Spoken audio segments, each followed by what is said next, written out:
আল্লাহ তুমি এই যাত্রায় বাঁচায় দাও আল্লাহ, গাড়ি কোনো কারণে বন্ধ করে দিও না আল্লাহ। আমার চাক্কা মোটামুটি ডুবছে আল্লাহ জানে,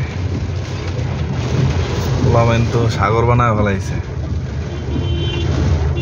না। একটু টাইম নেই যেমন বুঝতেছি না ভালো, আবার কোন দিক দিয়ে গাড়ি পানি দিকে বন্ধ হয়ে থাকে, আমি তো টেনশনে করে গেলাম।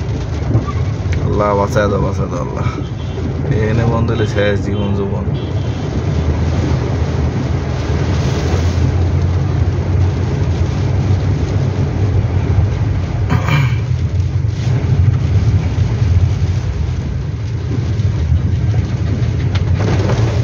ও আল্লাহ বাঁচাইছে।